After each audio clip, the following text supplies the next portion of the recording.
बिस्मिल्लाहिर्रहमानिर्रहीम। अस्सलाम वालेकुम नाज़रीन, आप यूट्यूब चैनल देख रहे हैं। मैं इमरान खान हूँ। बिलाखिर आसिम मुनीर साहब का नोटिफिकेशन आ गया।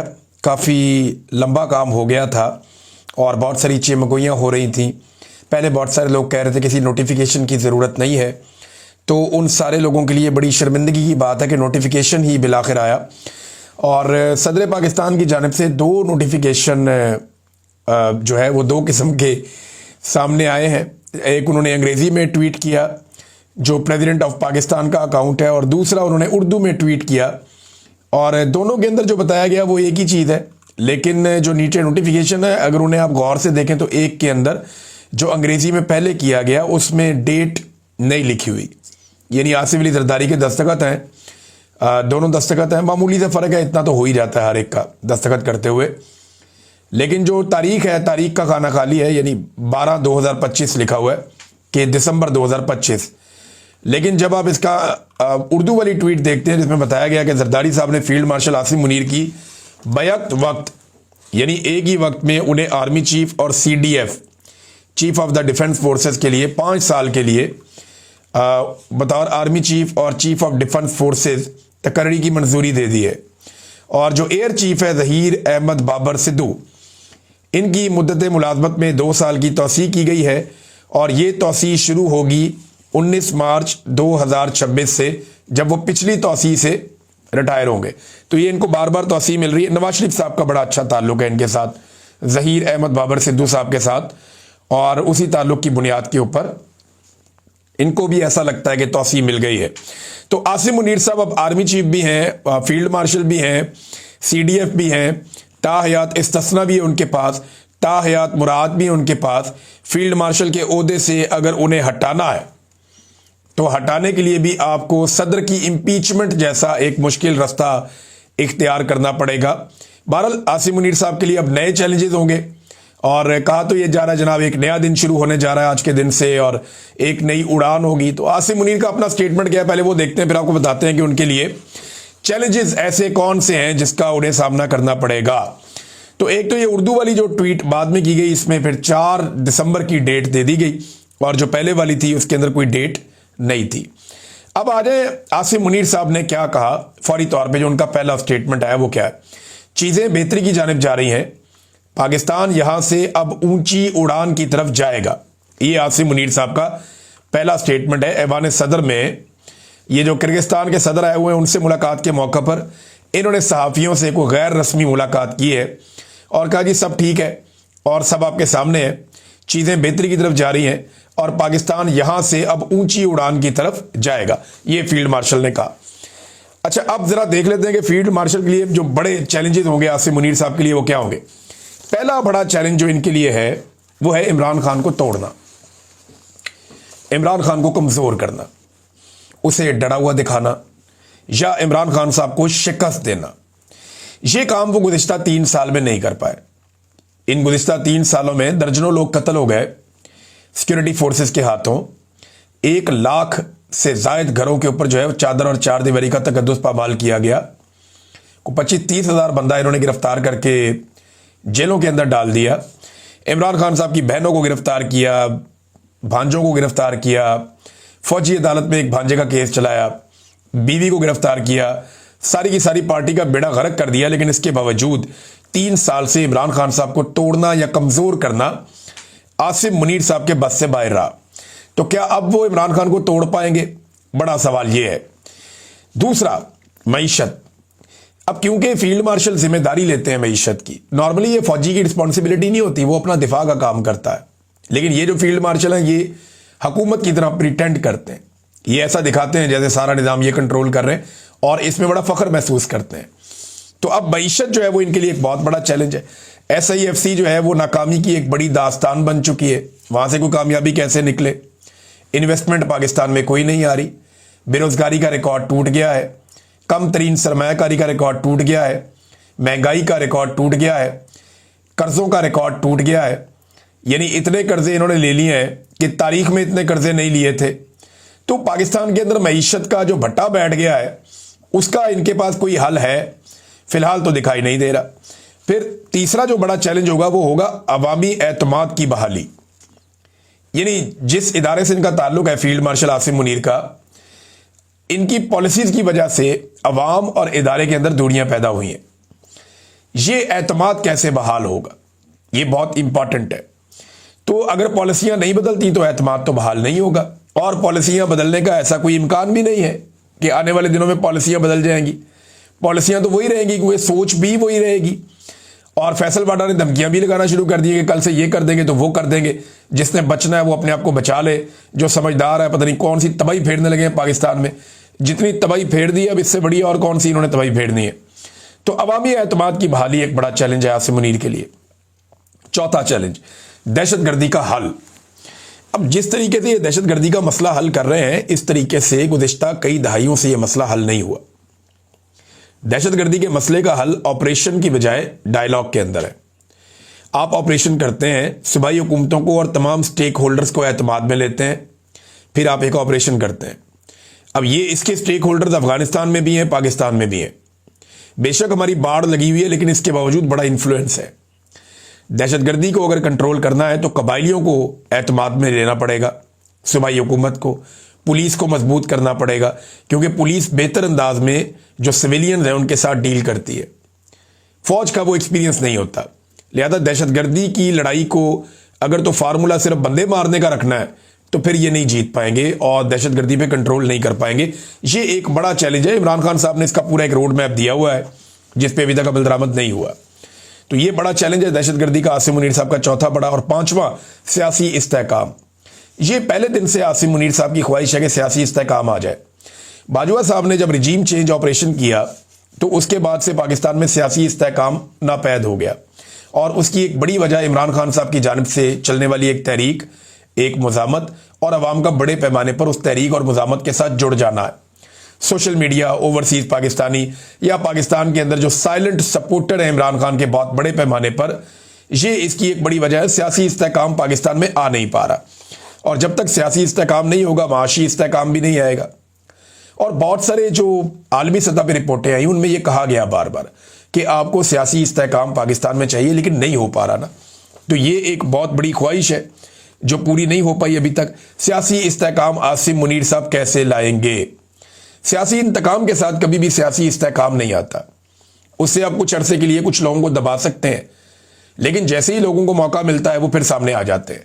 और इसी सियासी अदम इस्तेहकाम की वजह से कोई पाकिस्तान में सरमायाकारी नहीं करता, कोई पाकिस्तान में आना नहीं चाहता। इदारों के ऊपर एतबार खत्म हो गया, अदलिया बिल्कुल सरनगू हो गई है, पार्लियामेंट अपनी वक़्त खो चुकी है, मीडिया जो है वो बिल्कुल कैद हो चुका है, आज़ादी इजहार राय पाकिस्तान में है ही नहीं, इंसानी हकूक़ की बदतरीन पामालियाँ। तो ये सारी चीज़ें आप इकट्ठी करें तो सियासी इस्तेहकाम नहीं दिखाई दे रहा। ये एक बहुत बड़ा चैलेंज है।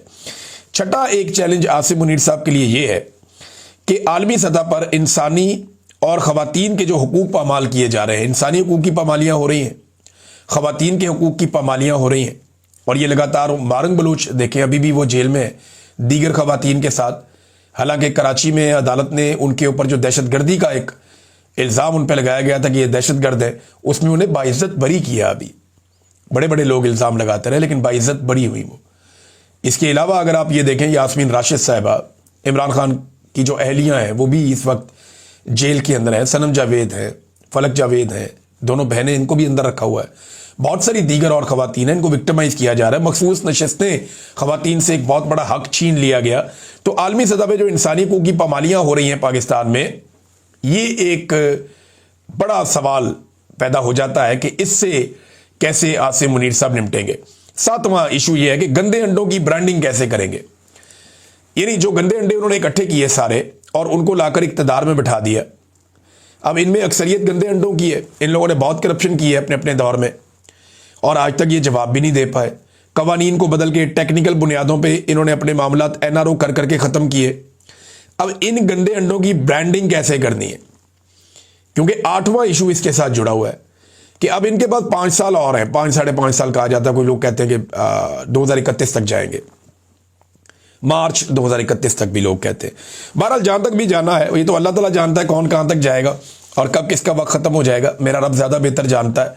इंसान तो प्लानिंग 100 साल की करता है, तो पल की खबर नहीं। सामान 100 बरस का और पल की खबर नहीं, ये मिसरा याद रखिएगा। अच्छा, आठवां प्रॉब्लम ये आएगा, अगर तो ये लंबा लिंगर ऑन कर गए, कि इलेक्शन में अपने लोगों को दोबारा कैसे जितवाएं। पूरी दुनिया में जो थू थू हुई है 2024 के इलेक्शन पे, क्या दोबारा पाकिस्तान एक ऐसे इलेक्शन का मुतहम्मिल हो सकता है? ये वो बड़े सवालात हैं जो आसिम मुनीर साहब के सामने खड़े होंगे पहले दिन से। और क्योंकि वो सिर्फ एक आर्मी चीफ नहीं अपने आप को कहते, वो अपने आप को पाकिस्तान का मसीहा बनाकर पेश करते हैं कि मईशत भी मैं ठीक करूंगा, खारजा पॉलिसी भी मैं ठीक करूंगा, पाकिस्तान के समाजी और माशरती मसाइल भी मैं ठीक करूंगा, पाकिस्तान कैसे चलेगा ये भी मैं तय करूंगा, पाकिस्तान की खुशहाली भी मैं लेकर आऊंगा। लेकिन उनका ये काम नहीं है करने का, उनका काम सिर्फ दिफा का है, जो काम पाकिस्तान की फौज अच्छा कर लेती है। तो दिफा का काम ही खाली करते तो बेहतर था। नंबर 2, एक और बड़ी खबर है नादरीन, और ये खबर है आसिम मुनीर साहब के हवाले से। एक और चैलेंज खड़ा हो गया। अमेरिका में 44 रिप्रेजेंटेटिव हैं, और ये जनाब कांग्रेसमैन हैं, ये सारे के सारे 44। इन्होंने जो कांग्रेस मेंबर्स हैं, इन्होंने एक लेटर लिखा है सेक्रेटरी रूबियो को, मार्को रूबियो को एक लेटर लिखा है इन्होंने। और इस लेटर के अंदर बहुत सारी चीज़ें हैं, मैं आपके साथ शेयर कर देता हूं। नंबर 1 तो इन्होंने लिखा जी, ये एक ट्रांस नेशनल रिप्रेशन हो रही है, यानी जो लोग अमेरिका में रहते हैं या ओवरसीज अमेरिकन हैं, उनके ऊपर दबाव डाला जा रहा है पाकिस्तान की जानिब से या पाकिस्तानी एहलकारों की जानिब से। लगातार हरासा किया जा रहा है, या इन लोगों को हरासा किया जाता है, या इनकी फैमिली जो पाकिस्तान में मौजूद हैं उनको पकड़ा जाता है, और उनके ज़रिए से जो ओवरसीज पाकिस्तानी है उनके ऊपर दबाव डाला जाता है अमेरिका में। तो इसे कहते हैं जी ट्रांसनेशनल रिप्रेशन। अब इस मामले पे इस लेटर ने सबसे पहले आवाज़ उठाई। इसके बाद जी इसमें मिसाल दी अहमद नूरानी की, सलमान सूफी वगैरह की। अहमद नूरानी के आपको याद होगा ना कि 2 भाई उठा लिए थे और जबरी तौर पे लापता कर दिए थे, उनको टॉर्चर किया गया। जिस हालत में वो वापस आए वो भी हम सब जानते हैं, और अब उन्हें पाकिस्तान से बाहर आने की इजाज़त भी नहीं है। फिर इसी लेटर में जो इलेक्शन के अंदर धांधली हुई पाकिस्तान में, जो इंसानी हकूक़ की पामालियाँ लगातार पाकिस्तान में हो रही, ख़ास तौर पे बलूचिस्तान का जिक्र किया गया, और इमरान खान साहब की जो नाजायज़ कैद है इसका भी इस लेटर के अंदर बाकायदा आवाज़ उठाई गई। साथ में जो पाबंदियाँ, अब इसमें जो मुतालबा है वो ये है कि पाबंदियाँ लगाई जाएँ, असासे जब्त किए जाएँ और कार्रवाई की जाए। और ख़ास तौर पे आसिम मुनीर साहब का नाम लेकर बार बार उन्हें टारगेट किया गया इस लेटर के अंदर। और ये 44 लोग हैं कांग्रेसमैन जिन्होंने मार्को रूबियो को ये लेटर लिखा है। ना सिर्फ उन्होंने ये लेटर लिखा बल्कि उन्होंने चंद सवालात भी पूछे हैं और इनका जवाब भी तलब किया है।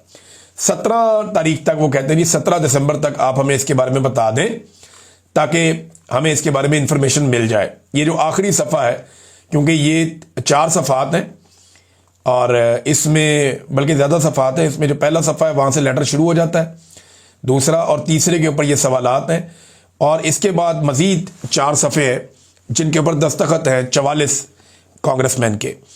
अच्छा, अब जो सवालात इन्होंने पूछे हैं वो ये कि आसिम मुनीर का जो गैर जमहूरी किरदार और आमिराना हुक्मरानी है, क्या अमेरिका आसिम मुनीर और दीगर मिलिट्री ऑफिशियल पर बैन लगाया अमेरिका ने? इसके बाद एक और चीज़ उसमें उठाई, उन्होंने कहा जी कि इनके ऊपर बैन लगाना, पाबंदियाँ लगाना या जो मैग्निट्स्की सैंक्शंस हैं उसका भी इसमें तस्करा किया गया कि वो इन पे लगाई जाएं। नंबर 2 ये उन्होंने पूछा कि ऐसी कौन सी चीज़ें हैं, यानी इसके अलावा, यानी जो कुछ पाकिस्तान में हो रहा है इसके अलावा और क्या ऐसा है कि जिसकी सूरत में पाकिस्तानी जो मिलिट्री हुकूमत है इसके ऊपर पाबंदियाँ लगाई जाएं। यानी उन्होंने कहा जी कि ये इतना सारा कुछ पाकिस्तान में हो गया, सारा कुछ उन्होंने लिखा 3 सफ़ात में। फिर उन्होंने पूछा कि जनाब आप बताएं ये सारा कुछ हो गया है और क्या ऐसा हो कि आप पाकिस्तान की मिलिट्री हुकूमत के ऊपर आपको पाबंदी लगाएं या उनके ऊपर कोई सैंक्शंस लगाएं। फिर उन्होंने एक और सवाल पूछा कि अमरीकी हुकूमत इस बारे में क्या कर रही है कि अमरीकी शहरी जो पाकिस्तानी भी है ना, ओवरसीज पाकिस्तानी है तो वो अमरीकी शहरी हैं वहाँ पे, क्योंकि जो अमरीकी शहरियों पे जो दबाव डाला जा रहा है उनके ख़ानदानों को पाकिस्तान में महफूज करने के लिए अमरीकी हुकूमत किस किस्म के इकदाम कर रही है, ये भी सवाल उठाया गया। फिर ये भी पूछा गया कि डोनाल्ड ट्रंप की शहबाज शरीफ से मुलाकात हुई, उससे पहले आसिम मुनीर से मुलाकात हुई, इन मुलाकातों में क्या ये मामलात उठाए गए जिनका हमने तस्करा किया लेटर में, और अगर उठाए गए तो इनका फॉलोअप क्या है, किस किस्म की पाबंदियां लगवाई गई या लगाई गई, ये भी सवाल उन्होंने पूछा। फिर आखिर में उन्होंने एक बड़ा इंपॉर्टेंट क्वेश्चन किया, उन्होंने कहा आसिम मुनीर के साथ आप एंगेजमेंट करते हैं तो अमेरिका तो डेमोक्रेसी में मानता है, ह्यूमन राइट्स में मानता है, तो जब आप उनके साथ एंगेजमेंट करते हैं तो ऐसी एंगेजमेंट से जो अमेरिका के जमहूरियत और इंसानी हकूक़ के हवाले से पॉलिसी है उन उसूलों की खिलाफ वर्जी हो जाती है, क्या नहीं होती, ये भी उन्होंने पूछा। तो अब ये 5 चीज़ें उन्होंने पूछी हैं। मार्को रूबियो का लेटर आएगा जवाब में, तो फिर पता चलेगा कि वो इसका जवाब क्या देते हैं। लेकिन पाकिस्तान के अंदर अभी फिलहाल आसिम मुनीर साहब ने वो अचीव कर लिया जो वो अचीव करना चाहते थे। लेकिन पाकिस्तान ने इसमें क्या अचीव किया? कुछ भी नहीं। अगर आर्मी चीफ कोई और भी आ जाता तो पाकिस्तान को क्या फर्क पड़ता? कोई फर्क नहीं पड़ता। पाकिस्तान को फर्क पड़ेगा जब पाकिस्तान में मैंडेट का एहतराम किया जाएगा, जब इंसानी हकूक की पामालियां बंद हो जाएंगी, जब अदलिया आज़ाद हो जाएगी, मीडिया आज़ाद हो जाएगा, जब पाकिस्तान में आज़ादी इज़हार राय होगा, जब पाकिस्तान के अंदर रूल ऑफ लॉ होगा, जब पाकिस्तान में 2 नंबरी और फ्रॉड बंद हो जाएगा, जब पाकिस्तान में एहतसाब का एक गैर जानिबदार सिस्टम होगा जिसकी मौजूदगी में करप्शन कोई नहीं कर सकेगा, जब इदारे सियासत में मुदाखलत बंद कर देंगे, जब ये सारी चीज़ें हो जाएंगी ना, सिफारिश पर ये चीज़ें ख़त्म हो जाएंगी और अपनी मर्जी के बंदे इधर लगाओ उधर लगाओ, जब ये खेल ख़त्म हो जाएगा तो याद रखिएगा कि पाकिस्तान की किस्मत बदल जाएगी। अभी सिर्फ चंद लोगों की जिनकी तैनाती है उनकी किस्मत बदली है, पाकिस्तान की नहीं बदली। नाज़रीन, इस्राएली अखबारात ने इंकशाफ किया है और एक ख़ास तौर पे ये इस्राएली अखबार मेरे सामने मौजूद है, हेरेट्स, और हेरेट्स ने भी इसके बारे में बताया, इस्राएली अखबार ने भी इसके बारे में बताया। इनके जर्नलिस्ट ये रिपोर्ट लिख रहे हैं और इससे पहले एक दफ़ा ये रिपोर्ट मैं पहले भी आपके सामने रख चुका हूँ, ये किसी और ज़रिए से आई थी। अब वो ये बता रहे हैं कि इस्राएली सॉफ्टवेयर पाकिस्तान में इस्तेमाल हो रहे हैं अमरीकी पाबंदियों के बावजूद। ये नहीं, एक इस्राएली कंपनी है, इसका बाकायदा यहाँ पे इन्होंने नाम भी लिखा है, ये स्पाईवेयर फर्म है और इंटेलेक्सा, और ये जनाब एक साबिक ऑफिसर है जो इसको चलाता है। अमेरिका ने इसके ऊपर पाबंदी लगाई हुई है लेकिन इसके बावजूद ये एक्टिव है और पाकिस्तान जो है वो इस सॉफ्टवेयर को इस्तेमाल कर रहा है। सिर्फ पाकिस्तान नहीं कर रहा, सऊदी अरब भी कर रहा है और कुछ और जगह पे भी इस्तेमाल हो रहा है, ये इसमें कहा गया। लेकिन पाकिस्तान में जो रिपोर्ट है वो ये है कि दर्जनों अफराद की जासूसी की गई है, इसराइली सॉफ्टवेयर को इस्तेमाल किया गया है और जिस कंपनी का ये सॉफ्टवेयर है उसके ऊपर अमेरिका ने पाबंदी लगा रखी है। और हाल ही में एक इसका पूरा एग्जाम्पल दिया गया, इस सॉफ्टवेयर के जरिए से वकील का मोबाइल फ़ोन हैक किया गया और उसकी मालूमात सारी हासिल की गई। ये जो नाज़रीन आपको कोई लिंक आ जाता है ना, कभी कभी आपको ईमेल में आ जाए या आपको मोबाइल फ़ोन में आ जाए, इस किस्म का कोई लिंक आपके पास आ जाए, चाहे वो खबर की सूरत में आए या आपकी अपनी खबर की सूरत में आए, तो आपने वो खोलना नहीं है जब तक कि आपको पूरा यकीन नहीं है। बाद औक़ात आप किसी लिंक को खोलते हैं आपका पूरा सिस्टम हैक हो जाता है। लिहाजा इसके लिए एक आसान तरीका मैं आपको और बताता हूँ। आपको कोई भी चीज़ आए उस चीज़ को फॉरवर्ड करें किसी आप एक्स्ट्रा डिवाइस के ऊपर। ये सबके लिए नहीं है, जो लोग बड़े ओहदों पे हैं या जो लोग ये समझते हैं कि उनकी जासूसी की जा सकती है, तो वो बड़े आराम से ये कर सकते हैं कि उनको जो भी कोई चीज़ लिंक की सूरत में किसी सूरत में आए तो उसको किसी और डिवाइस पे कहीं और भेज दें, किसी और अकाउंट पे उसको भेजें और वहाँ से उसको खोल कर चेक कर ले अगर आपको चेक करना ही है तो। वरना हर चीज़ आपको वैसे ही अवेलेबल होती है, आप सर्च कर लेते हैं, लेकिन अगर आपको चेक करना है तो किसी और डिवाइस के ऊपर, किसी और अकाउंट के ऊपर कहीं और जाके आप ये ट्राई करें। अपने मोबाइल फ़ोन के ऊपर, अपने ज़ाती अकाउंट्स के ऊपर इसको खोलेंगे तो ये इम्कान मौजूद रहेगा कि आपको हैक किया जा सकता है। नाज़रीन, प्यूटन पहुंचा भारत में उसका बड़ा इस्तकबाल हुआ, रेड कारपेट किस्म का। लेकिन भारत में आने के बाद प्यूटन ने वहाँ तालिबान की तारीफ़ की, जो एक बड़ी अजीब बात है। अफ़गान तालिबान की तारीफ़ की है प्यूटन ने भारत में बैठ के। उन्होंने कहा Taliban clearly controls the situation in Afghanistan, वो अफगानिस्तान में सिचुएशन को कंट्रोल कर रहे हैं और तालिबान की हुकूमत ने बहुत सारे इकदाम किए हैं, बहुत सारे एक्शन लिए हैं दहशतगर्दों और दहशतगर्दी की मुख्तलिफ ऑर्गेनाइजेशन के ख़िलाफ़, और वो कामयाबी से ये काम कर रहे हैं। तो ये प्यूटन का अफगानिस्तान के बारे में पॉजिटिव स्टेटमेंट देना भारत में बैठ के पाकिस्तान के लिए ये चीज़ें बड़ी मानी खेद हैं।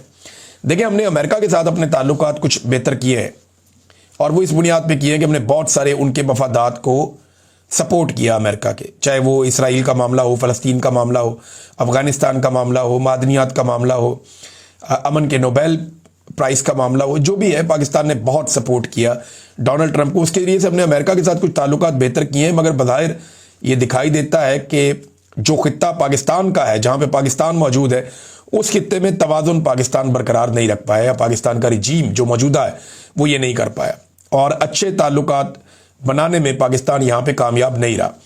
पाकिस्तान के चारों तरफ जो ममालिक हैं सवाए चाइना के, बाकी किसी के साथ पाकिस्तान के कोई अच्छे ताल्लुकात, मिसाली ताल्लुकात इस वक्त नहीं है। नाज़रीन, जज के बेटे का मामला आगे बढ़ रहा है आहिस्ता आहिस्ता, और इस हवाले से खबर यह है कि इस्लामाबाद में ख़वातीन को कुचलने वाले छोटे जज साहब, यानी जज साहब का बेटा, उनके 4 रोज़ा जिस्मानी रिमांड का पहला नतीजा सामने आ गया। हादसे में जाँ बहक होने वाली एक लड़की का खानदान सुलह के लिए मान गया, ताहम दूसरे खानदान को मनाने के लिए रात गए तक कोशिशें जारी हैं।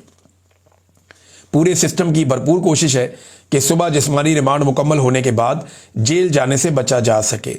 ट्रैफिक हादसे में कमजोर तरीन दफात के तहत दर्ज FIR में 4 रोजा जिस्मानी रिमांड को सुलह के लिए वक्त देना ही समझा जाए। यानी अब आप समझ लेना, बड़े आदमी का बच्चा है और बड़ा आदमी वो जो इस वक्त सिस्टम को पसंद है और सिस्टम लेकर आया उन्हें, तो फिर ऐसे जज साहब की इस किस्म का कोई केस आ जाए तो मेरे ख्याल में ये तो बड़ा गोल्डन चांस है एजेंसियों के लिए। अब इन जज साहब को कहीं भी इस्तेमाल किया जा सकता है, यानी इनके बेटे के नाम पे इन्हें जब चाहे ब्लैकमेल किया जा सकता है जज साहब के बेटे के नाम के ऊपर। ये मुद्दई अभी सुलह कर लेंगे, कल को ये किसी वक्त भी स्टेटमेंट दे सकते हैं कि जनाब हम पे दबाव डालकर हम पे सुलह करवाई गई, उस वक्त हम वो सुलह नहीं करना चाहते थे, केस दोबारा रीओपन किया जाए।